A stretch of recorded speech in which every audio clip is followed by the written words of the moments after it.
Meu nome é Jorge Ribeiro, sou autor do livro Crise na Masculinidade. Como surgiu a ideia do livro? A ideia do livro surgiu alguns anos atrás, quando eu comecei a observar em alguns lugares que eu frequentava, a ausência de homens. Na reunião de pais, na escola do meu filho, onde eu frequentava, eu comecei a ver que a grande maioria ali era mulheres. Na reunião de condomínio, também comecei a ver que a grande maioria que estava ali eram mulheres. Nas igrejas, a maioria esmagadora eram mulheres. Isso começou a me incomodar muito, porque eu não via presença masculina, via pouca presença masculina nesses lugares. Então eu comecei a observar que alguns homens não estavam nesses lugares devido ao seu trabalho. O horário de trabalho não os permitia estar nesses lugares. Mas também vi que outros homens não estavam nesse lugar porque não queriam assumir compromissos, não queriam assumir responsabilidades, estavam correndo de assumir suas responsabilidades, estavam em casa tomando a sua cerveja, vendo seu futebol na televisão, sentado no sofá, enquanto a mulher tinha os seus diversos afazeres, ela tinha que estar frequentando esses lugares, porque nós não estamos perdendo espaço para as mulheres, até porque tem espaço para todo mundo, e até porque as mulheres poderiam estar ali, mas com seus maridos, ao lado, e eu não estava vendo isso. O homem, ele está perdendo espaço para ele mesmo, e isso me incomodava muito, isso começou a criar uma indignação no meu coração, e eu comecei a trazer mensagens para a igreja a respeito disso. Até que um dia eu falei, acho que esse tema é mais complexo, eu precisava escrever um livro. Daí então surgiu a ideia de escrever um livro. Então eu passei a pesquisar e procurar a conhecer mais do que estava acontecendo no universo masculino. E percebi que também havia crescendo uma nova geração, uma geração de homens afeminados. E esse homem também, ele não lidera, ele corre de compromissos, principalmente com mulheres, eles não assumem compromisso com as mulheres. E dentro da minha pesquisa eu observava que o homem enxergava a mulher como um objeto de prazer. Esse homem, ele não queria um relacionamento sério com a mulher, casar com a mulher, e cada vez mais ele corria de responsabilidades. E desse relacionamento crescem crianças em ambientes desestruturados, onde a figura paterna é vista como um monstro, como um homem que abandonou aquele lar. E isso faz com que crianças cresçam dessa forma, com raivas dos homens. E isso é prejudicial para as famílias e para a sociedade, porque a família é a base da sociedade.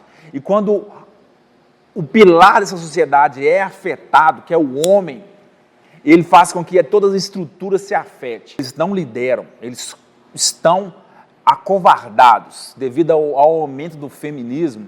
Esses homens vivem como se devesse algo para as mulheres. Eles são eternos adolescentes, estão com 40 anos vivendo na casa dos pais.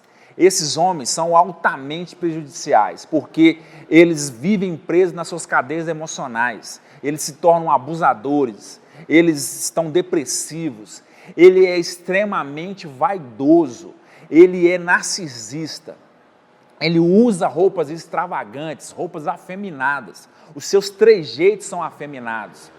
Mas eu não estou falando do homossexual. Estou falando de homens afeminados que não lideram, que não assumem suas responsabilidades.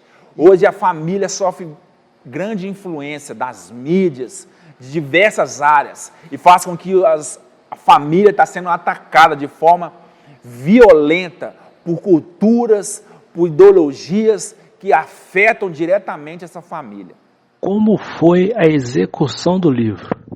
A execução do livro foi um milagre, porque eu já tinha ideia, já tinha vontade de escrever o livro, mas eu não sabia como fazer. Eu não tive uma escola que me ajudou, eu fui péssimo na escola devido a problemas familiares que eu relato lá no livro. Até que em 2018, numa conferência que teve na minha igreja, meu pastor convidou o seu primo, pastor Pedro, para ministrar. E no dia ele ministrou, e ao final do culto ele falou que ele havia escrito 10 livros. Eu achei aquilo interessante, esperei ele no final do culto, chamei e mostrei para ele a minha história. Falei com ele que eu tinha vontade de escrever um livro.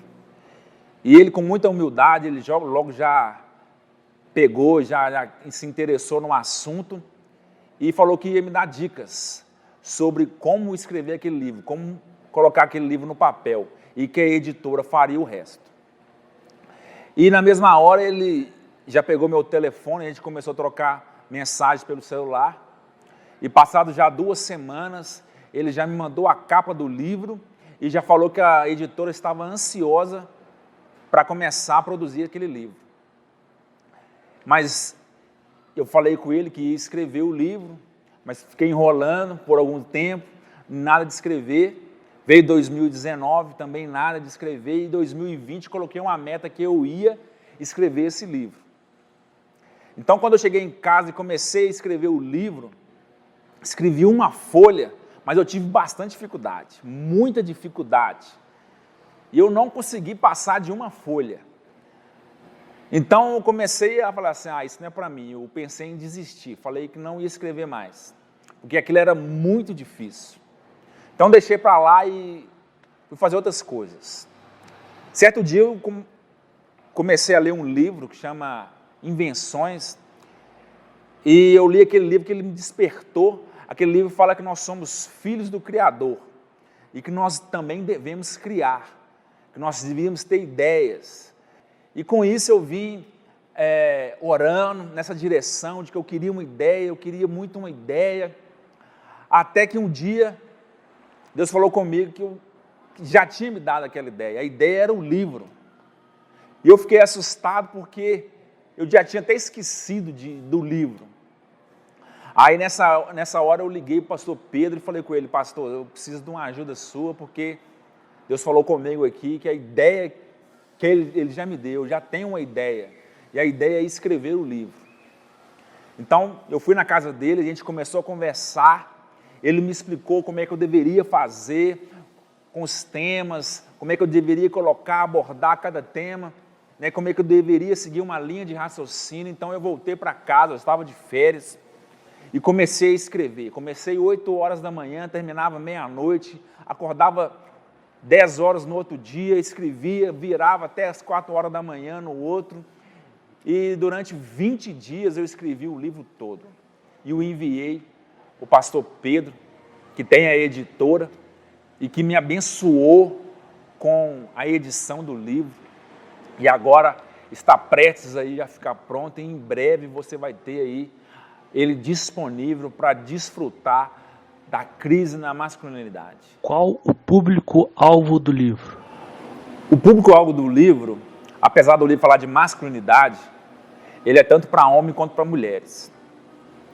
Por que para mulheres? Porque o livro aborda temas que é interessante a mulher conhecer do homem, alguns defeitos, algumas coisas que têm prejudicado o homem, e talvez isso prejudicado os relacionamentos. Eu também abordo um tema e falo com as mulheres para que a mulher também ative a masculinidade do homem, ative a liderança do homem, não fazer aquilo que é do homem de fazer. Muitas vezes o homem repassa a autoridade dos filhos para a mãe, né? Resolve com a sua mãe, peça para a sua mãe sabe o que tem que fazer. Então as mulheres também têm que ativar, ter essa paciência para ativar nos homens a masculinidade, a autoridade, e não tentar tomar a frente muitas vezes por causa da preguiça do homem, a ansiedade da mulher tenta tomar a frente e faça com que ela faça tudo da casa, tome todas as suas responsabilidades para si. Então deixar uma parte para o homem fazer, o que cabe ao homem a fazer, ativar essa masculinidade no homem, essa autoridade do homem, despertar o homem, porque o tema é masculinidade, mas a mulher também tem que ajudar, porque nós estamos vivendo hoje o feminismo tem crescido avassaladoramente, e o feminismo, ele faz com que a mulher guerreie contra o homem. A gente não quer uma guerra de sexo, né? Não quer isso, a gente quer, pelo contrário, é que os dois vivam em paz, em comunhão. O homem precisa da mulher e a mulher precisa do homem, e assim nasce uma família. Então a gente precisa que os dois estejam em união, em comunhão. Então a mulher, lendo esse livro, ela vai ajudar muito o homem, vai despertar a autoridade no homem, a masculinidade no homem. E com o homem também é muito importante porque ele vai ver algumas cadeias que desde criança ele foi preso. O caso do machismo tem feito com que o homem crie uma capa, crie uma proteção e ele não demonstra de maneira nenhuma nenhum tipo de sentimento. Isso é prejudicial para o homem. Isso atrapalha o homem, isso trava o homem, ele cria uma máscara de super-homem e faz com que ele não consiga demonstrar nenhum tipo de sentimento. Então as pessoas próximas a esse homem não recebem nenhum tipo de carinho, de afeto, porque ele foi desde pequeno doutrinado a não mostrar sentimentos. Então eu trago no livro essa concepção para que o homem veja, né, se desperte, se destrave dessas travas, dessas trancas, dessa prisão que ele é preso desde criança. Qual o objetivo do livro? Eu espero resgatar a masculinidade sadia. Homens que lideram, resgatar a hombridade. Homens de verdade, sadios. Homens dispostos a lutar pela família, para lutar por valores, resgatar os valores da sociedade. Homens que venham proteger as famílias. Esse é o objetivo do livro, de resgatar esses homens que estão presos, que estão doentes, esses homens que estão afeminados e trazer de volta a hombridade, a masculinidade verdadeira. E o principal é o quê? É despertar a chama de Deus na vida desse homem. Nós precisamos de homens cheios do Espírito Santo. Precisamos de uma direção de Deus para esses homens. Porque é só uma libertação por parte de Deus, por parte do Espírito Santo, faz com que esses homens sejam libertos, que vivam de maneiras sadias. Eu não quero de maneira nenhuma despertar o machismo novamente. Eu não quero, prevalecer, fazer com que o machismo cresça. Mas eu quero que cresçam homens sadios, homens que lideram novamente, homens que sejam líder natos, homens que liderem sua família, liderem suas emoções, dê proteção, dê provisão à sua casa, à sua família, pais que lideram seus filhos, que sejam um exemplo para os seus filhos, que façam a diferença na sociedade, Voltar de novo, resgatar a palavra do homem. A palavra do homem se perdeu no meio do tempo, hoje a palavra do homem não tem mais valor. Então nós queremos o quê? Resgatar a palavra do homem. Quando o homem fala uma coisa, aquilo tem que se cumprir, porque o homem se perdeu no meio dos tempos. E isso atrapalha, o exemplo de paternidade, de homem assumir a sua mulher, assumir a família e liderar a sua família, para que seus filhos sigam esses homens como um exemplo.